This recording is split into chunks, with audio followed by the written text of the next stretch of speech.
Imran, dah lah tu main game. Kamu main game ni dapat apa je? Pergi belajar sekarang. Dah sajalah, Mak. Pergi belajar. Main game ni tak dapat apa.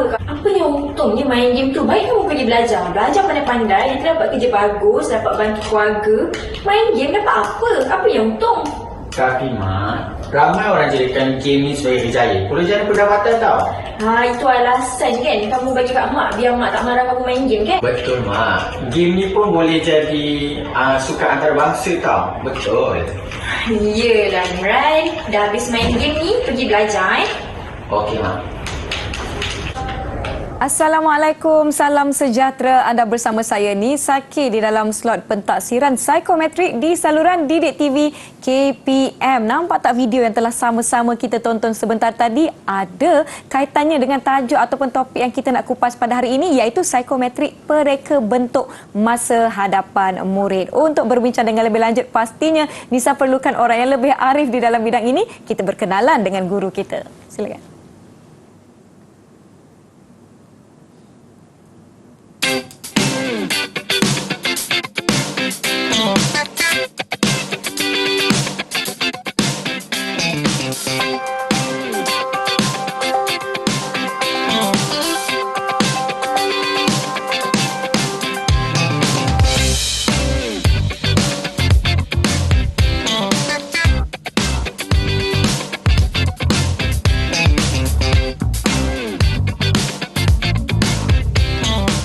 Baiklah murid-murid dan penonton Didik TV KPM, itu dia cikgu kita hari ini, iaitu Cikgu Zuraya Elias Zuriah binti Ramli dari SMK Jalan Reko Bandar Baru Bangi. Selamat datang cikgu.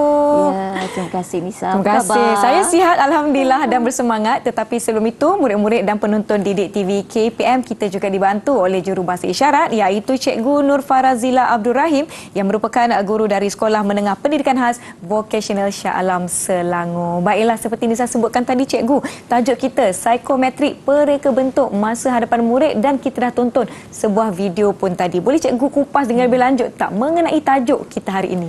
Okey, baik Nisa. Jadi kalau kita lihat tajuk psikometrik pereka bentuk masa hadapan murid. Baik. Psikometrik ini yang pentinglah untuk penonton terutama, dan cikgu percaya di luar sana bersama kita murid, guru dan juga ibu bapa. Jadi tajuk ni macam menarik kan? Betul. Jadi sebenarnya psikometrik ni maklumat yang kita boleh jadikan panduan, dorongan, rujukan kepada seseorang individu apabila dia merancang masa depan dia. Baik. Jadi dengan adanya psikometrik, murid-murid boleh membuat keputusan dia nak jadi apa, dia nak jadi orang yang bagaimana, minatnya macam mana. Situ secara rumusannya. Kalau contoh, saya bagi contoh. Katakan seorang murid ni mempunyai konstruk kepimpinan jadi dia menggunakan kepimpinan dalam diri dia untuk memimpin diri dia dalam organisasi dia, menjadi ketua, menjadi pemimpin di masa hadapan. So di situlah jadi kita generatekan maklumat psikometrik ni dan memandu seseorang individu untuk menjadi seseorang di masa hadapan.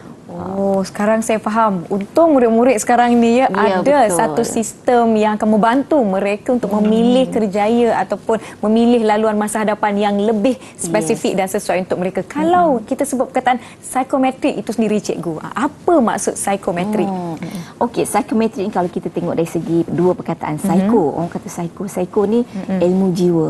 Metrik ni satu alat atau kita mengukur. Jadi menggunakan psikometrik ni kita boleh mengukur dimensi jiwa murid-murid ataupun kecerdasan, aptitude, kecenderungan dan juga personality.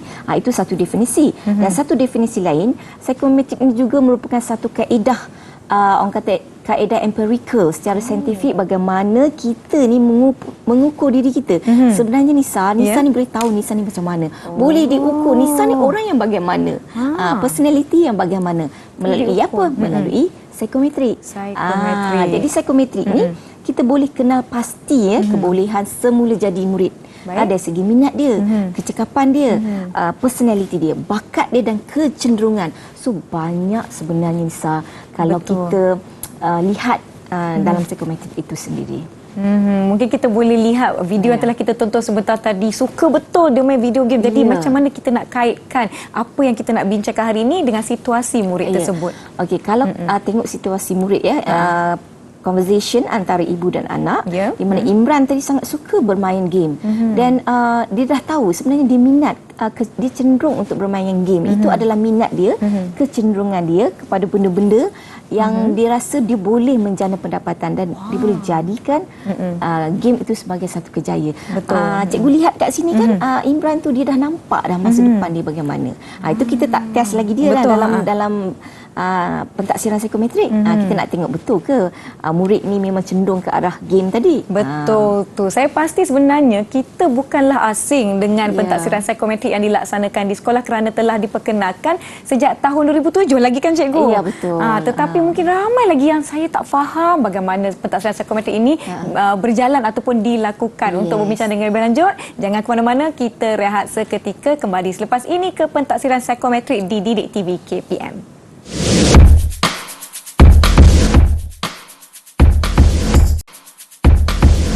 Anda sedang menonton pentaksiran psikometrik di saluran Didik TV KPM bersama saya Nisa K dan Cikgu Zuraya. Kita membincangkan tajuk kita, psikometrik pereka bentuk masa hadapan murid. Cikgu, saya sangat nak tahu dan saya pasti ramai sebenarnya yang tak nak tahu situasi yang bagaimana yang memerlukan pentaksiran psikometrik ini dijalankan, atau cikgu dah tahu dah, oh macam ini murid yang perlu kita lakukan pentaksiran tersebut.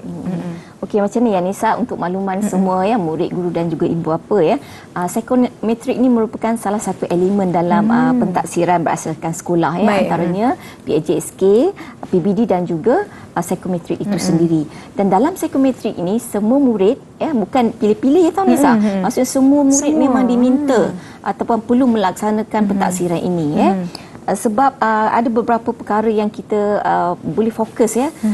Kenapa diperlukan sangat psikometrik ni? Sebab psikometrik ni dia bukan bersifat akademik.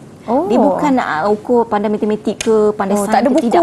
Tak ada. Dia bersifat semula jadi. Dia bukan, dia tak ada mata pelajaran diajar you kena jadi ini, you kena jadi itu. Dan bila murid menjawab pentaksiran tu sebenarnya jawapan pertama kali yang terlintas di fikiran tu, itulah jawapan yang paling tepat sebenarnya. Dan untuk makluman semua lah, mungkin tertanya-tanya kan, apa yang dalam psikometrik itu apa? Tapi sebenarnya untuk makluman semua, dalam psikometrik itu kita ada beberapa inventory. Saya sebutkan sedikit lah. Boleh. Maksudnya antaranya inventory minat kerjaya, inventory trait personality dan juga kecekapan pelbagai. Macam Nisa pun, kalau nak tahu Nisa ni bagaimana, boleh juga kita Nisa try lah buat pentaksiran ni supaya mengukuhkan personality kita macam mana. Betul. Jadi rationalnya di sini, sasarannya di sini, kenapa keperluan dia? So dalam golongan murid sendiri, kadang-kadang murid ni tak sedar yang dia ada potensi. Betul, cikgu. Ada keistimewaan, ada kekuatan, ada bakat kan. Cikgu bagi contoh lah kat sekolah cikgu kan. Dia ni pandai sangat bercakap kan. Dia sangat bercakap, dalam kelas pun bising kan. Jadi macam mana kita nak salurkan bakat dia yang suka bercakap, kalau ikut psikologi macam saya je cikgu. Psikologi ni orang yang extrovert. Okey, lagi satu dari segi minat kerjanya social.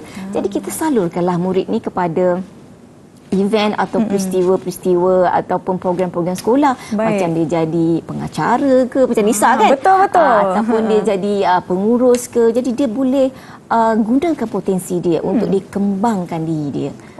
Begitu. Dan satu lagi, dalam murid ni kadang-kadang dia tak tahu sebenarnya dia ni cara belajar bagaimana.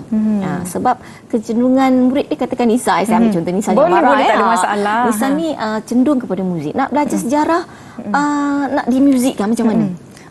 Jadi mungkin dia buat skrip, dia lagukan cerita Mak Kilau, tokoh-tokoh sejarah. Betul. Kan. Jadi digunakan kecenderungan dalam bidang muzik tu untuk belajar subjek.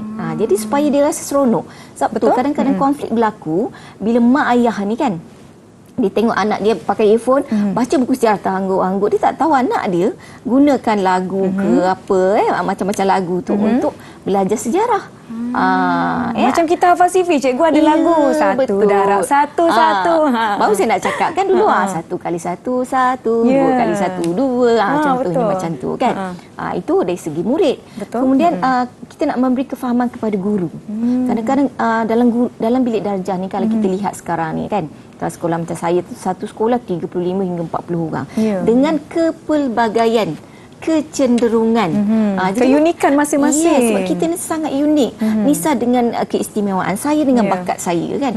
Jadi memang masing-masing ada keunikan, ada kecenderungan. Jadi cikgu pening kepala, macam mana nak ajar? Ada budak yang kuat bercakap, ada yang diam saja, ada yang orang kata ulat buku. Jadi dalam kelas tu dengan pelbagai tu mungkin cara cikgu mengajar tu buat sesuatu yang kreatif lah. Kalau dalam kelas tu banyak sangat sosial, macam sekolah saya kan ada satu kelas tu memang majoriti dia inventory minat kerja dia sosial. Dia punya personality dia extrovert. Jadi cara cikgu mengajar, cara saya menjalankan aktiviti, saya banyakkan perbincangan. Saya suruh dia orang bentang. Saya minta dia bercakap berkaitan dengan beberapa isu. Jadi kita gunakan dia punya keistimewaan, kebolehan, kecakapan dia untuk mengajar atau menyampaikan maklumat. Betul tu cikgu, kalau saya sendiri pada zaman sekolah kan, bila cikgu tanya nak jadi apa, mesti ada 3 jawapan yang paling popular. Mungkin itu je yang mereka tahu. Jadi doktor, jadi jurutera, jadi juruterbang. Mungkin ada beberapa pilihan yang lain lagi. Mungkin dengan psikometrik ini boleh membantu untuk mereka kupas ataupun cungkil minat dan kebolehan tersendiri masing-masing kan murid. Memang betul. Kadang-kadang mereka tak sedar dan kadang dia tahu tapi kita kukuhkan lagi dengan dapatan psikometrik ni. Sebenarnya kita mengukur seseorang individu itu secara empirikal, secara saintifik. Dia jawab-jawab soalan, dia jawab item, kita dapat beberapa konstruk. Jadi konstruk inilah yang kita guna pakai untuk kita bimbing. Kalau macam ibu bapa kan, dia tak faham panggil anak. Macam situasi tadi kan, yang Imran dengan ibu dia, anak ni asyik main game. Jadi mak dia marah. Mak dia ingat anak dia tak belajar, tak ada masa depan. Tapi sebenarnya Imran ni dia dah nampak dah. Dengan game pun dia boleh menjadikan game sebagai kerjaya kan. Jadi ibu bapa kena faham dengan psikometrik. Cikgu, ibu bapa boleh jumpa sebenarnya kaunselor-kaunselor, guru kaunseling di sekolah kan. Jadi boleh tanya, macam saya pengalaman kan anak kan. Kata cikgu, anak saya ni macam mana ya cikgu? Jadi saya pun keluarkan fail psikometrik. Jadi sebenarnya kami sebagai guru kaunseling, sebagai pelaksana untuk melaksanakan psikometrik ni sebenarnya sangat banyak membantu. Bila ada isu murid bermasalah, kita keluarkan maklumat psikometrik dia, data psikometrik dia ni kan. Jadi saya boleh bincang, okey puan, anak puan ni sebenarnya okey dia memanglah dia pendiam dalam kelas sebab cikgu komplain. Cuba puan lihat dia punya dapatan psikometrik dia introvert ni maknanya dia tak boleh nak bercakap, dia malu, dia pendiam. Jadi kita dapat membantu ibu bapa memahamkan anak-anak. Okey, itu satu lagi yang isu yang selalu berlaku tentang membuat keputusan dalam mungkin pemilihan aliran, pemilihan pengajian. Sebab psikometrik ni bagi saya lah yang setelah melaksanakan lama kan, memang sangat banyak membantu dan sangat banyak maklumat yang kita boleh gunakan untuk membantu murid, ibu bapa dan juga guru. Macam contoh ibu bapa tadi dalam membuat keputusan nak pilih aliran apa kalau murid tingkatan 3 kan. Ya, betul. Murid-murid di sana kan. Jadi jumpalah guru kaunseling untuk lihat kecenderungan awak di mana. Adakah awak pintar bahasa, pintar nombor, pintar muzik ke, atau seorang yang naturalist ke? So perkara yang saya sebutkan itu sebenarnya adalah konstruk-konstruk yang ada dalam salah satu inventory psikometrik tadi. Baiklah cikgu, menyebut mengenai pelaksanaan pentaksiran psikometrik di sekolah-sekolah. Saya nak cikgu kongsikan boleh sedikit saja mengenai berkaitan psikometrik dengan falsafah pendidikan negara. Okey. Kalau kita lihat falsafah pendidikan negara kan, untuk melahirkan insan yang bagaimana? Insan yang holistik. Holistik itu dari segi apa? Maksudnya dari segi jeris, maksudnya jasmani, emosi, rohani dan terbaru spiritual. Dan dalam komponen psikometrik itu sendiri mengandungi elemen-elemen tersebut. Dia ada nak ukur minat, nak ukur bakat, nak ukur kecenderungan murid-murid di luar sana, ibu bapa nak ukur kecekapan. Jadi sebenarnya apa yang diukur itu adalah menepati falsafah pendidikan negara kita sebenarnya. Baiklah, saya pasti jika ada antara ibu bapa yang sedang menonton kami mungkin menarik nafas lega, boleh ke sekolah berjumpa dengan guru bimbingan dan kaunseling untuk mengetahui dengan lebih lanjut mengenai murid dan juga pentaksiran psikometrik yang telah dijalankan. Yang penting ibu bapa boleh lebih memahami anak, minat anak, supaya tidak ada berlaku konflik antara ibu bapa, especially membuat keputusan masa hadapan. Ini bersebab psikometrik ini berkaitan dengan masa hadapan. Betul tu. Bila kurangnya konflik, murid-murid pun dapat menjalani kehidupan bersekolah dengan lebih gembira, seronok dan saya sejahtera. Pasti sejahtera. Kan? Elemen sejahtera itu penting. Baiklah, kita akan rehat seketika. Jangan ke mana-mana. Kembali selepas ini ke Didik TV KPM.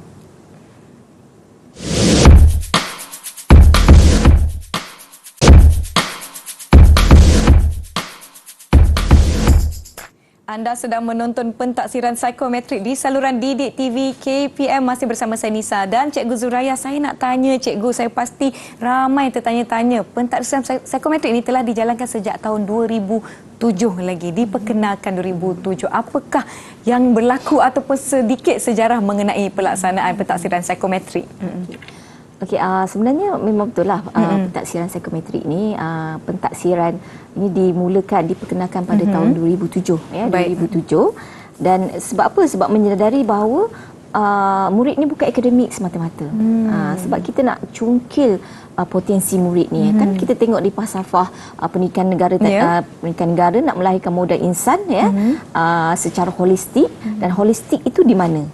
Dan dalam psikometrik itu sebenarnya bersifat holistik. Nak melahirkan pelbagai jenis atau pelbagai modal insan ya, pelbagai orang kata individu yang bersifat minatnya pelbagai, bakatnya pelbagai, kecenderungannya pelbagai, emosi yang pelbagai dan semua. Sebab kita ni masing-masing, kita ni unik kan. Nisa lain, saya pun lain kan.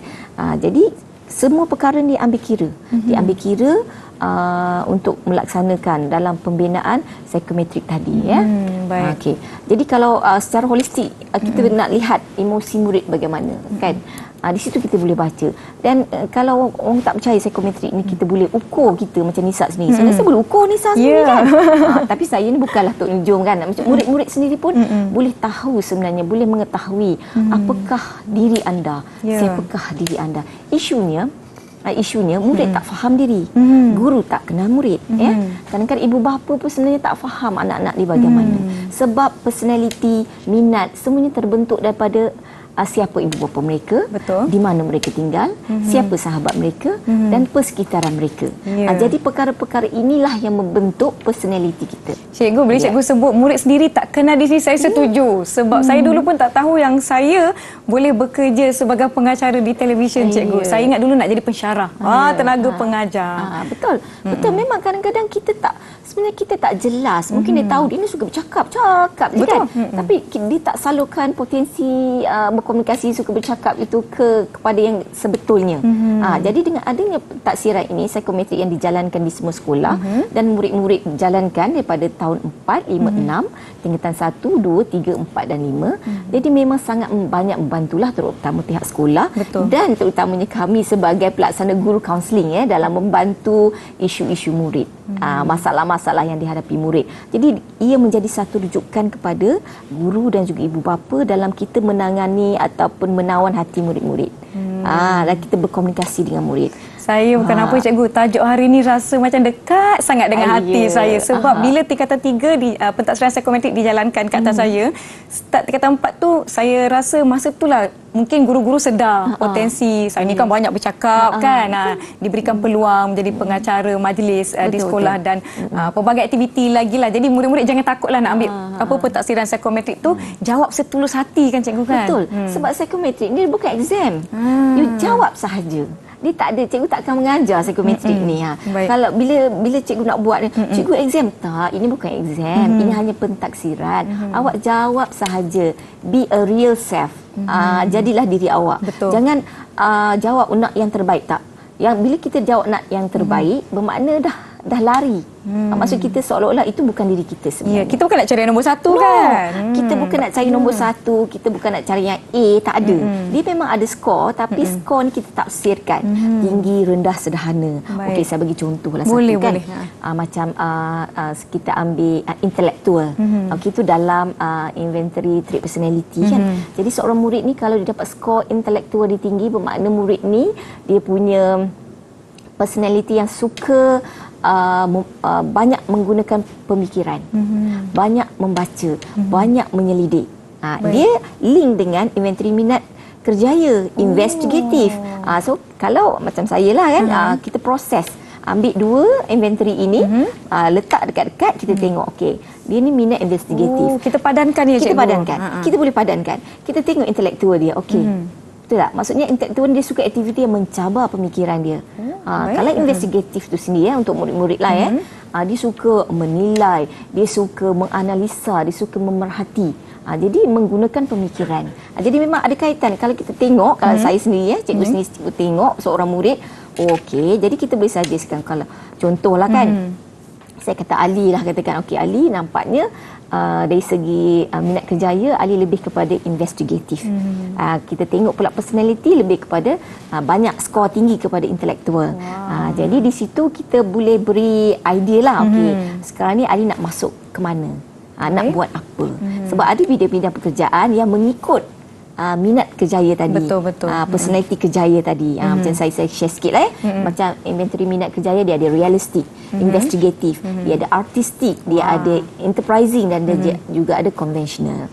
Okey, kalau macam Nisa ni kan dia lebih kepada social. Ya, betul. Kalau macam abang-abang yang pegang-pegang alat ni itu bahagian teknikal, dia lebih kepada realistik.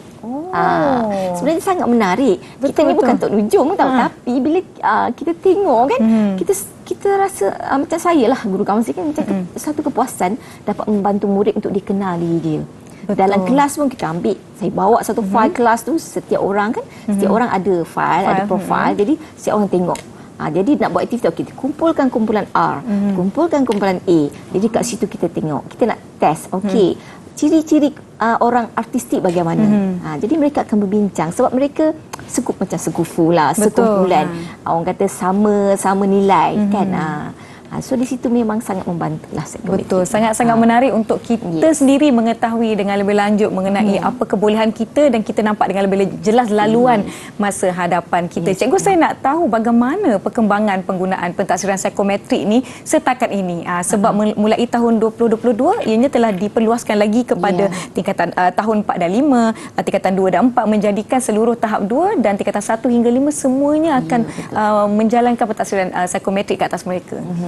Ya Nisa, kalau sebelum ni kita hanya sasarkan kepada kumpulan tertentu, tingkatan tertentu kan, macam sekolah menengah, macam cikgu sekolah menengah kan, kita buat kita sasarkan kepada tingkatan 1, tingkatan 3 dan juga tingkatan 5. Tapi mulai tahun ini ke semua tingkatan daripada tingkatan 1, tingkatan 2, 3, 4, 5 akan menjalani pentaksiran psikometrik, dan memang maklumat atau data hasil dapatan nanti memang kita gunakan untuk menjalankan aktiviti, membantu murid, dan guru sendiri boleh memahami murid itu. Kalau dia tengok murid tu diam, tak nak cakap kan, bila mengajar yes, tunduk-tunduk, maknanya murid tu bukan tak faham, tapi dia memang jenis orang yang cikgu cakap intelektual, dia jenis memerhati, didengar.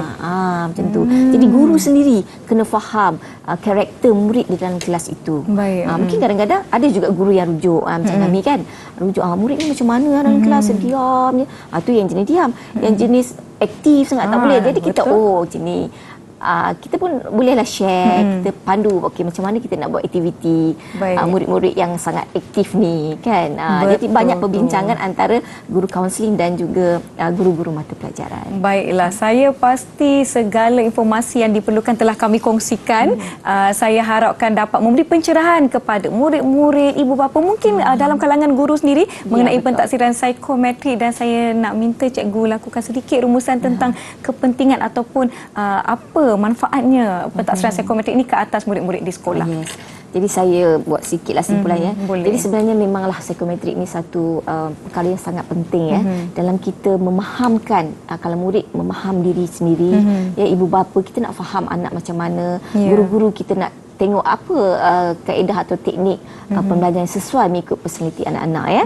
Jadi memang kita tak boleh larilah ya, ibu bapa, guru dan semua, supaya kita dapat gunakan semaksimum mungkin dapatan ataupun maklumat daripada keputusan psikometrik ni untuk kita membentuk ke arah insan yang lebih sempurna, lebih cekap, lebih hebat, mengikut kesesuaian mereka, mengikut minat mereka, mengikut kecenderungan mereka. Saya banyak kali cakap kecenderungan minat, sebab itulah kita, sebab kita sangat berbeza. Betul. Ya, antara murid A, murid B, karakter berbeza, emosi berbeza, minat berbeza. Jadi memang kita, murid-murid di luar sana dan ibu bapa, dapatkan ya, kalau di sekolah jumpalah guru kaunseling untuk lebih memahami ya seseorang individu ya, seorang yang bergelar insan itu. Betul tu. Pentaksiran psikometrik ni saya percaya dapat membantu murid-murid untuk mengenali lebih lanjut tentang keinginan ataupun kebolehan diri sendiri. Ibu bapa pula dapat membantu murid-murid mencapai cita-cita, dan guru-guru di sekolah dapat memberikan orang kata apa, pendekatan yang lebih sesuai untuk murid-murid. Baiklah, sebenarnya sampai di sini sahaja